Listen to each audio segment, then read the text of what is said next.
merupakan sumber daya yang sangat penting untuk keberlangsungan hidup di bumi. Ketersediaan air semakin langka dan distribusinya tidak merata di berbagai daerah. Salah satu alternatif untuk mendapatkan air bersih dengan melakukan penjernihan atau penyaringan air.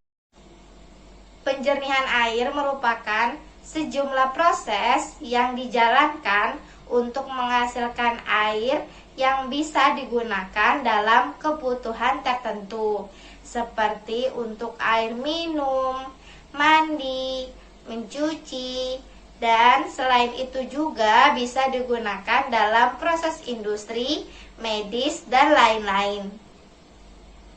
Penyaringan atau filtrasi air merupakan proses pemisahan padatan yang terlarut di dalam air. Penjernihan atau penyaringan air dapat dilakukan dengan cara sederhana dengan menggunakan atau memanfaatkan sumber daya alam di sekitar, seperti batu kerikil, arang, pasir, ijuk, sabut kelapa, dan bahan-bahan lainnya. Tentunya bahan-bahan tersebut memiliki manfaat atau kegunaannya masing-masing. Misalnya, batu kerikil, batu alam, dan sabut kelapa. Mereka sangat bermanfaat atau berguna untuk filter kotoran-kotoran besar seperti daun, lumut, atau hewan yang ada di air. Selanjutnya ada arang dan ijuk yang sangat berguna atau sangat efektif untuk meminimalisirkan aroma tak sedap dan polutan yang ada di dalam air. Tujuan dari penjernihan air adalah untuk menghilangkan atau mengurangi kadar pencemar yang ada di dalamnya agar layak untuk penggunaan akhirnya. Salah satu penggunaan tersebut adalah mengembalikan ke lingkungan alami air yang telah digunakan tanpa mengakibatkan dampak buruk terhadap lingkungan.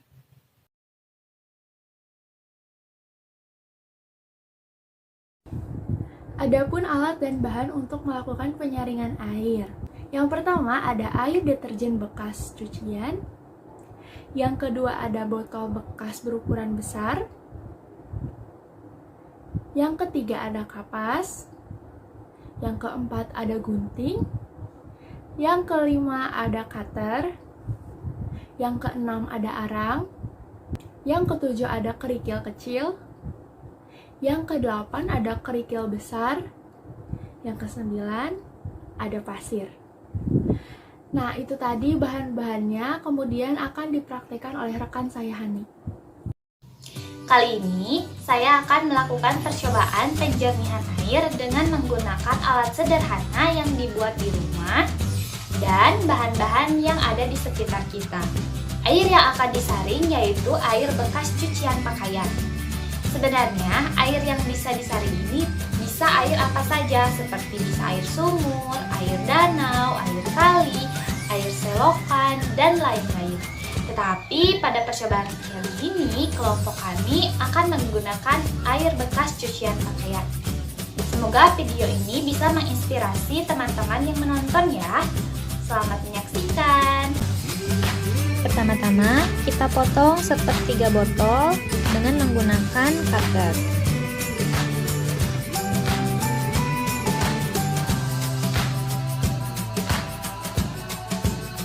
Setelah terpotong, kita lubangi tutup botol dengan menggunakan cutter dan gunting.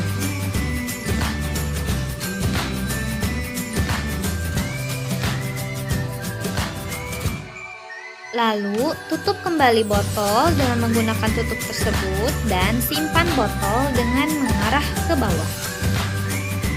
Lalu, kita susun bahan yang sudah kita siapkan ke dalam botol. Lapisan pertama diisi oleh lapisan kapas yang tebal.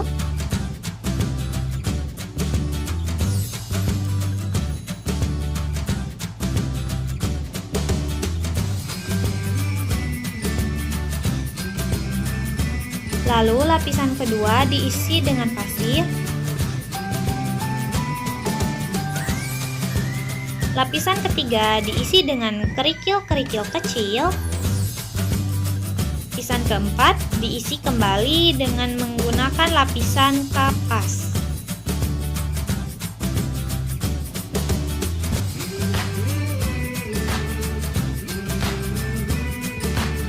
Lalu lapisan kelima diisi dengan pasir. Lapisan keenam diisi dengan kerikil-kerikil besar. Dan lapisan terakhir diisi dengan arang. Mari kita lihat apa yang terjadi pada air deterjen yang sudah kita siapkan.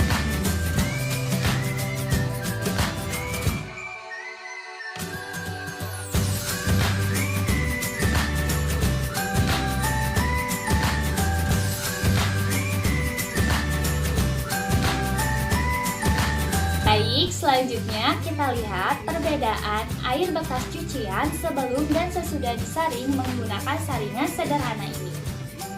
Air yang saya pegang adalah air yang belum disaring. Masih terlihat airnya masih seperti kebiruan dan masih ada busanya dan masih berbau sabun.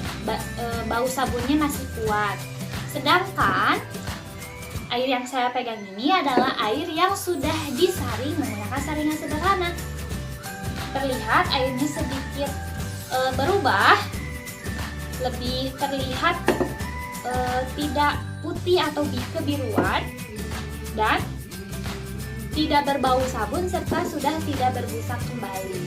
Jadi dapat disimpulkan bahwa air yang belum disaring ini masih memiliki pH yang cukup tinggi, ditandai dengan adanya busa sabun serta warna dari air yang cukup putih dan kebiruan atau efek dari adanya warna pakaian di dalam air tersebut.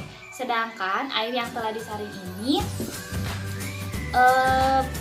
lebih bisa diterima karena sudah tidak berbau dan tidak ada busa sabun yang ada di permukaan air.